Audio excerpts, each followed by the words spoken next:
1950 का दशक, शाम का धुंधलाका, गुजरात के एक छोटे से गांव चोरवाड़ की तंग गलियां, मिट्टी से बने घरों के बीच एक ऐसा परिवार था जहां सपने बहुत बड़े थे लेकिन जेबें लगभग खाली। उसी घर में एक दुबला पतला लड़का हर दिन अपनी किस्मत को बदलने की जिद लिए जागता था। उसका नाम था धीरू भाई अंबानी। उसके पिता एक साधारण स्कूल शिक्षक थे जिनकी कमाई इतनी नहीं थी कि परिवार की जरूरतें भी पूरी हो सकें। हर दिन की शुरुआत संघर्ष से होती और हर रात अधूरी इच्छाओं के साथ खत्म होती। लेकिन इस लड़के की आंखों में एक अजीब सी चमक थी, जैसे वो इस तंग गलियों से कहीं बहुत दूर का रास्ता देख रहा हो। समय बीतता गया और हालात बदतर होते गए। घर में पैसों की कमी इतनी बढ़ गई कि छोटी छोटी जरूरतें भी बोझ लगने लगी। उस उम्र में जब बच्चे खेलते हैं, वो लड़का काम की तलाश में सड़कों पर भटक रहा था।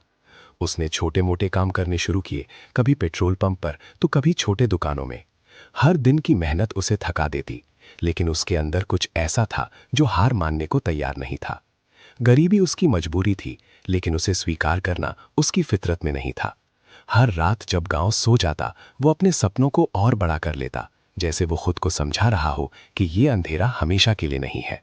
फिर एक दिन उसने एक ऐसा फैसला लिया जिसने उसकी पूरी जिंदगी की दिशा बदल दी। उसने अपना घर, अपने गांव और अपनी छोटी सी दुनिया को छोड़ने का निश्चय किया।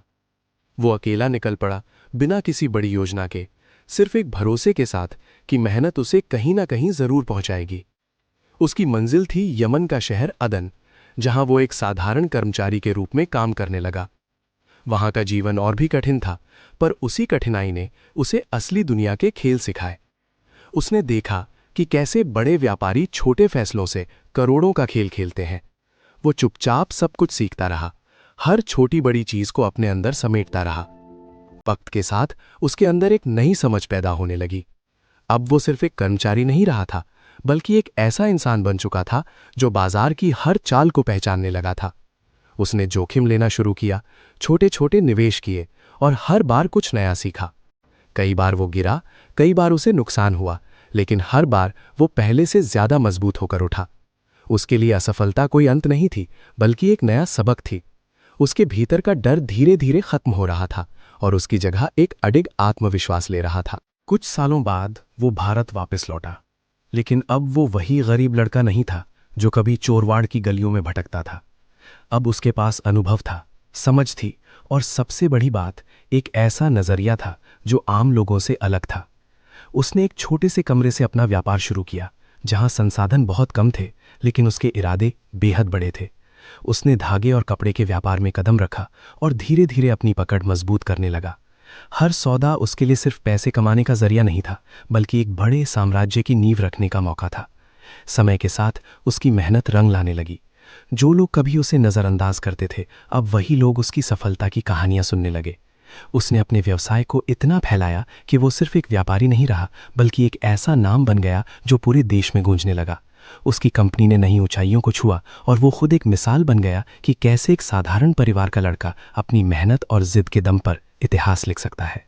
लेकिन इस चमक दमक के पीछे वो अंधेरा हमेशा छुपा रहा, जहां से उसकी कहानी शुरू हुई थी।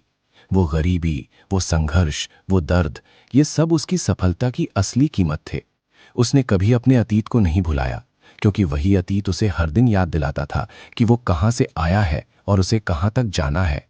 उसकी जिंदगी ये साबित करती है कि हालात चाहे कितने भी कठिन क्यों ना हो, अगर इंसान के अंदर कुछ कर गुजरने की आग हो तो वो किसी भी अंधेरे को चीर सकता है।